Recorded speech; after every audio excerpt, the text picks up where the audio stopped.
السلام عليكم. حلقة جديدة من برنامج بصراحة وبوضوح. النهاردة حلقة مختلفة تماما، هي مش طويلة، قصيرة جدا، في رسالة مهمة جدا لأغنى وزارة في جمهورية مصر العربية وفي حكومة الدكتور مصطفى مدبولي، وهي وزارة الأوقاف المصرية الذي تولى رئاستها الآن الدكتور أسامة الأزهري، وزير الأوقاف الحالي ومستشار معالي السيد رئيس الجمهورية للشؤون الدينية.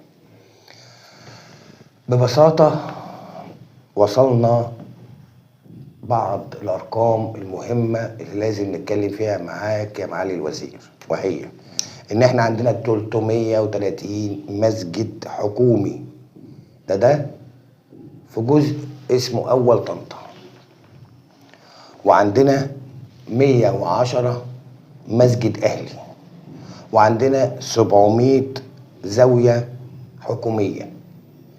الحكومية تختلف عن الأهلي اللي هو 110 دولت.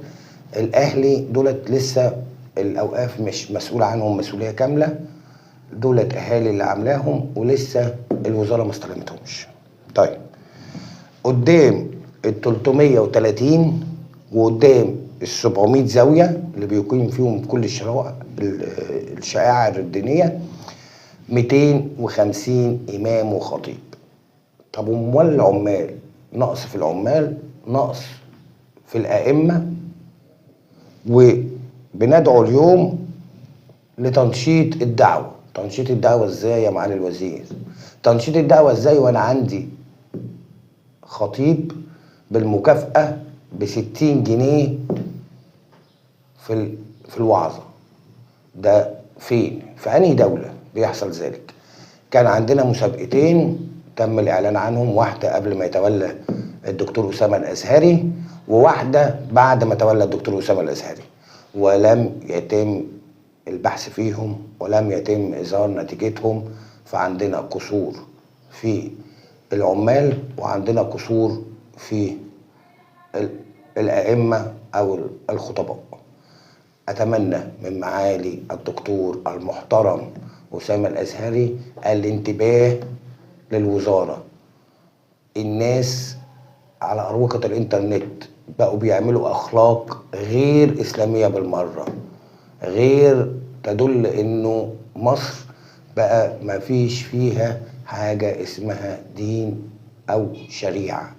يا ريت يا معالي الوزير الانتباه، وإن احنا نفعل المساجد، وإن يرجع تاني منظورنا، نوجه الناس لربنا، ندعو الناس لإقامة الصلاة، ندعو الناس لإيتاء الزكاة.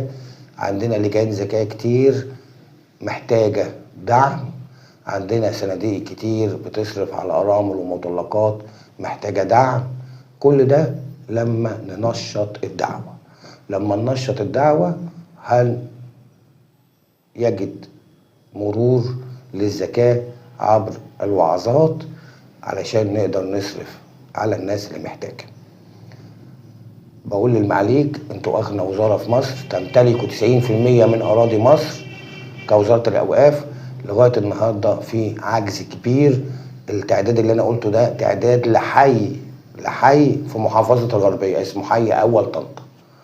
معالي الوزير، الرجاء الاهتمام بسد العجز في المساجد، لاني بأفاجئ ان ممكن خطيب بالمكافأة يقفل المسجد بقفل، الناس معاش مفاتيح، بيشغلوا المساجد بمزاجهم. أتمنى الرسالة تكون وصلت يا معالي الوزير، وأتمنى الاهتمام. السلام عليكم.